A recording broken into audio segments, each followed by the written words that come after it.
Hello, everybody. Welcome to the Canadian Shield. My name is Sterling, and I'm your host. There's a lot of economic talk going on because Chrystia Freeland is trying to make everybody think that things are wonderful before the summer break. They are hoping that they can get through this summer without anybody giving them scrutiny. The economy is held together with Band-Aids, duct tape, and wishful dreaming. If we were a country that wasn't so wealthy in natural resources, we would have collapsed a long time ago. Now, technically, we are in a recession, and people will tell you, oh, recession is not a real word. But what I want you to hear is this. When people say recession, I don't want you to think recess. I don't want you to think like I'm at school, or the kids are at school and I'm having a recess, or, I'm taking a smoke break, or whatever it may be. I want you to think about receding hairline. I want you to think about receding, right? When you talk about how things are getting smaller and shrinking, that's what a recession is talking about. It's talking about the size of the economy getting smaller, and as a result, your dollar not going very far and your dollar not being manufactured that well. Now, the Liberals will try to tell you, oh, well, it's a quarter point off the interest rate, but a quarter point is nothing, if I'm honest with you. I know that if you're paying a big mortgage, it might be a couple of $100. However, it's not an indicator that the economy is turning around or that their economic plan is working. It's if it dropped maybe, if it was cut in half, I might be willing to have a look at it. So I did have a look at it. Now, in the MP Lawrence made a statement in the House of Commons the other day, and I feel like it's a good place to start. So I'm going to let him say that, and then we'll talk about it. Bill Morneau, John Manley, David Dodge, and even future Liberal leader Mark Carney all agree that our lack of economic growth is making Canadians poor. And things just got worse. Stats Canada revised Canada's GDP growth for Q4 from 1.0 to 0.1. Further, our GDP per capita fell again 0.7%, marking the 8th quarter of decline. While Canada is just barely avoiding a technical recession, Canadians themselves have been in one of the longest recessions since the Great Depression. Canada's stagnating economy is making a devastating impact on Canadians. Food banks are overwhelmed, students are living under bridges, and workers are living out of their cars. Mr. Speaker, there's no denying it. After 9 years as NDP Liberal government, they are not worth the cost. Okay, so you saw that, you heard that. Now, before we go any further, I just want to explain to you that the gross domestic product, or the GDP, is the accumulation of all the money being spent in the country. If you buy it, then that counts. If you sell it, that counts. It's right across the board. There's very few things that are spent on money that are not included in the gross domestic product, and it's often a way of indicating the economic health of a country because it indicates how much money people are spending, though it can be very misleading, which is something that you and I as Canadians need to understand right now. So this in front of you, I got from Stats Canada. The GDP increased 0.4% in the first quarter of this year, after posting no change in the fourth quarter of 2023, which is down from 0.2%. They changed it, which is what you heard MP Lawrence talk about, that it actually, they had dictated it a number and then they changed it down by 0.2%. In the first quarter of 2024, higher household spending on services was the top contributor to the increase in the GDP, while slower inventory accumulations moderated overall growth. And what that means is household money is money is being transferred up again. Household money is going out on things, but the manufacturing industry is not making more things. So to give you an idea of how bad it is for me and you, and why it's a much worse than the quarter interest point wants to let you think.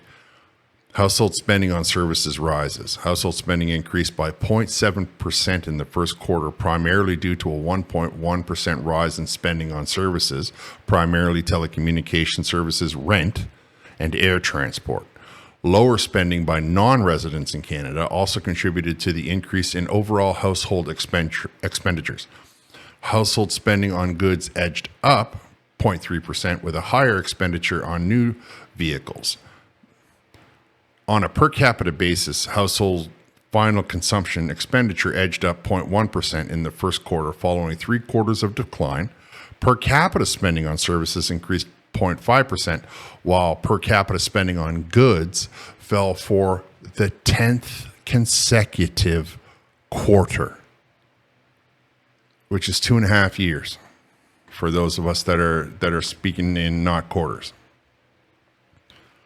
So what I just said there was that people are spending more money on the internet, they're spending more money on their rent, and they're spending more money on traveling. What they said non-residents doesn't mean people that are coming here as immigrants, they mean tourists more than they mean anything else, right? They don't mean people that are just new to the country, they mean people that are visiting. With all of the spending going up, coming out of the house, and nothing being manufactured, there's no way to recover the economy, right? This is what's called the wealth transfer. That's all it is. It's you spending more money on telecommunications after the Liberal Party promised us that between all of the bonuses that they get, all of the tax breaks that they get, and all of the mergers that they allowed, the telecommunications expenditures would not increase. They would, in fact, decrease. At one point, Trudeau tried to claim that cell phone bills have been cut in half in Canada. However, that's not the situation. And capita spent 10th straight quarter, which means businesses are not getting anywhere near the money. And without the businesses getting the money, then you can get no innovation. You can get no manufacturing. They don't hire people. The whole thing ripples, right? It all starts in a capitalistic system with the businesses. It all starts in every system with businesses. But the one that makes you money is the capitalist system. None of the other systems produce any kind of money worth talking about unless they are like top heavy with a product, say in the case of like an oil rich country, which can often be mismanaged. However, they are, that's a different discussion. What I'm talking to you here about is the situation in Canada, and how MP Lawrence is absolutely correct that we are in fact in a 10 straight quarters is a huge deal. Like I say that, and there are economists that if they ever heard this, their entire sphincter would pucker.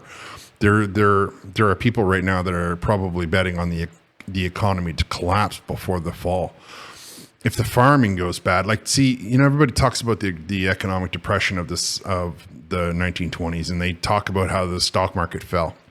And the stock market takes steps now to not permit that to happen. What they forget to tell you is that at the same time, there was a major environmental disaster in the West, right? The Great Dust Bowl, they call it, which didn't permit any new money to be generated. Now, Canada didn't do that bad in what's called the Great Depression, actually, on a scale of things. I mean, where do you think Al Capone got all that booze? He bought it from Canada. And we didn't suffer the environmental damage that was going on. So our farms were still farming. Where as in the United States, they had the gigantic Dust Bowl, and there was a lot of.